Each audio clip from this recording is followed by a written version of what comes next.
અમીરગઢના ઇકબાલગઢ ગામે હોળી તહેવારને લઈને રોષ જમાવતા બજારમાં હથિયારો સાથે ફરતા 5 અસામાજિક તત્વોને અમીરગઢ પોલીસે દબોચી લીધા।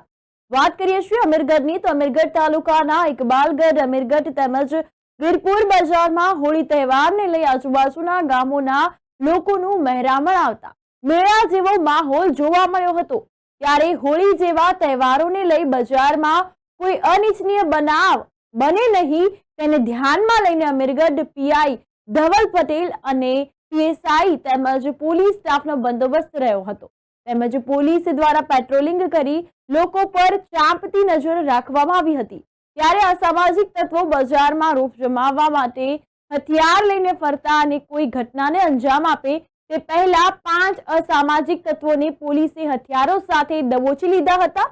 તેમજ લાયસન્સ વગરના 7 થી વધુ વાહનોને ડિટેન પણ કરવામાં આવ્યા હતા।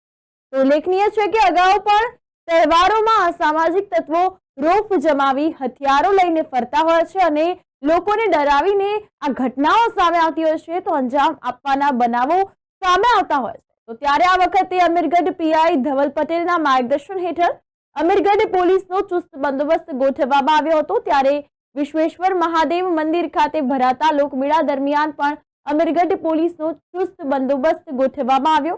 ત્યારે પણ લોકમેળા દરમિયાન અસામાજિક તત્વો દ્વારા રોફ જમાવી લોકોને ડરાવતા 14 જેટલા અસામાજિક તત્વોને અમીરગઢ પોલીસે ઝડપી પાડી કાયદેસરની કાર્યવાહી કરી બરોબરનો પાઠ ભણાવ્યો હતો। આજરોજ લોકસભા ચૂંટણી 2024 અને હોળીના તહેવાર નિમિત્તે અમીરગઢ પોલીસ સ્ટેશન વિસ્તારમાં મહત્વના town Iqbalgadh town, Virampur town અને અમીરગઢ ટાઉનમાં સલામતી બંદોબસ્ત રાખવામાં આવ્યો હતો। તે અનુસંધાને ઇકબાલગઢ ટાઉન ખાતે 5 જેટલા હથિયાર ધારણ કરેલ વ્યક્તિઓને જીપી એક્ટ 135 મુજબની કાર્યવાહી કરવામાં આવેલી છે અને 7 જેટલા વાહનો ડિટેન લેવામાં આવેલા છે। આ જ પ્રકારની કાર્યવાહી વિરમપુર અને અમીરગઢ ખાતે અને અમીરગઢ ચેકપોસ્ટ ખાતે પણ કરવામાં આવી રહેલ છે અને કોઈ વિસ્તારમાં બનાવ ના બને એ અનુસંધાને આ બંદોબસ્ત જાળવવામાં આવ્યો।